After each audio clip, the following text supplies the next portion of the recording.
You're lying in bed at midnight, scrolling through your phone, and every single post makes you feel a little worse. A disaster somewhere, an argument in the replies, something alarming you didn't ask to know about. And yet your thumb keeps moving down, down, down. You're not enjoying this. You know you're not enjoying this. And still you can't seem to stop. This has a name now, Doomscrolling, but the behavior itself is nothing new. It's actually one of the oldest habits your brain has, just running on completely different hardware than the one it was built for. To understand why you can't put the phone down, picture something much older. An early human standing at the edge of camp at dusk, eyes moving slowly across a distant tree line. Nothing is happening. No predator has appeared. No threat has revealed itself. And yet they keep scanning anyway. Left to right, pausing, scanning again, because the cost of missing something out there was so much higher than the cost of a few wasted minutes checking. That scanning behavior wasn't optional. It wasn't a personality trait some ancestors had and others didn't. It was a basic survival requirement wired so deeply into the human brain that it didn't go away when the tree lines did. It just needed a new horizon to scan.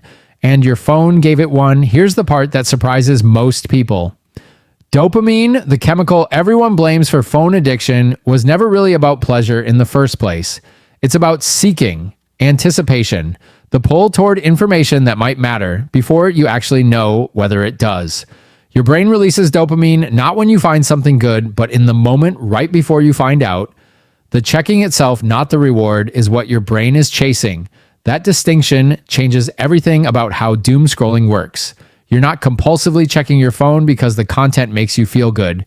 You're compulsively checking because some ancient part of your brain is convinced that the next scroll, the next headline, the next notification might contain information you genuinely need, and it would rather check 100 times for nothing than risk missing the one time it actually matters. Now, here's where it gets even more addictive.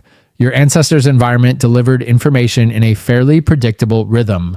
Long, boring stretches of nothing, occasionally interrupted by something genuinely important. Your phone deliberately breaks that pattern. Every scroll is a small gamble.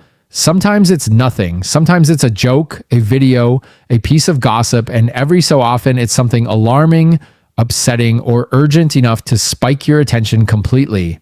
That unpredictability isn't an accident. Behavioral scientists have known for decades that rewards delivered on an unpredictable schedule are far more addictive than rewards delivered reliably. The exact same principle that makes a slot machine more compelling than a vending machine. Your feed isn't a vending machine, it's built like a slot machine, and it's pulling the lever using a habit your brain has had for longer than language itself. This isn't guesswork on the part of app designers either. Infinite scroll, nenafo, the endless feed with no bottom, no page 2, no natural stopping point, was a deliberate design choice, engineered specifically to remove every natural pause where your brain might have decided enough was enough. Notification badges glow red instead of a neutral color because red draws the eye faster and signals urgency, tapping directly into a threat detection system built to notice danger-colored things first. None of this is subtle once you know what to look for. It's ancient psychology dressed up in modern interface design. There's a second ancient bias making this worse, and it's called negativity bias. Across nearly every domain, researchers have tested the human brain reacts more strongly, more quickly, and more memorably to negative information than to positive information of equal size. A single piece of bad news outweighs several pieces of good news in how much attention your brain assigns it. This wasn't a flaw. For most of human history, missing a genuine threat could kill you, while missing a piece of good news simply meant a slightly less pleasant day. So the brain evolved to prioritize the bad over the good every single time, automatically, without asking permission. This is also why doom scrolling spikes hardest during genuine crises. A pandemic, a war, an election, a natural disaster.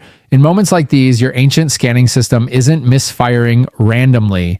It's responding to something that pattern matches, at least partially, to real ancestral danger, widespread threat, disrupted routine, uncertain outcomes affecting the whole group.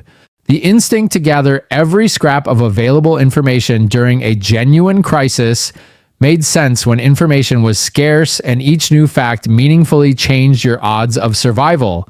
It makes a lot less sense when the information supply is infinite, constantly updating, and mostly outside your control anyway. But the ancient urge to keep checking doesn't know the difference.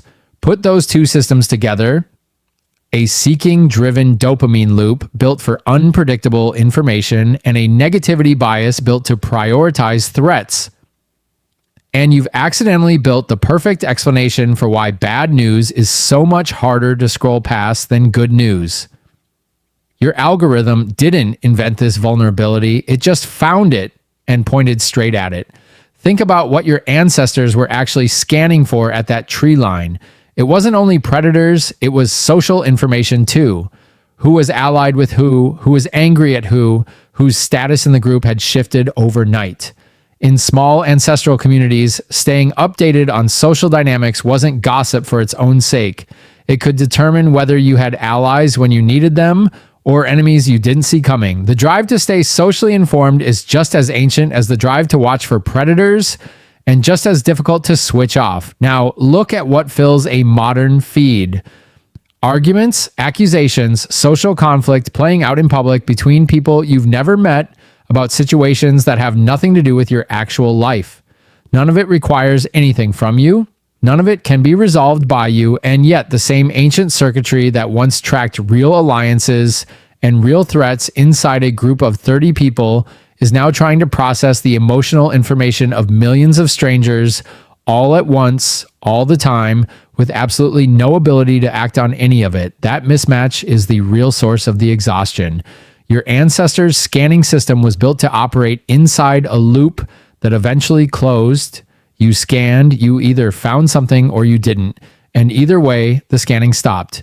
Your phone never lets that loop close. There's always one more headline, one more comment, one more thing that might matter forever, just one scroll away. And your brain, still running on ancient rules, has no built-in stopping mechanism for an environment that was never supposed to be infinite. None of this means something is wrong with you for doing it. It means an extremely old, extremely effective survival instinct is being triggered by an environment engineered deliberately to trigger it as often as possible.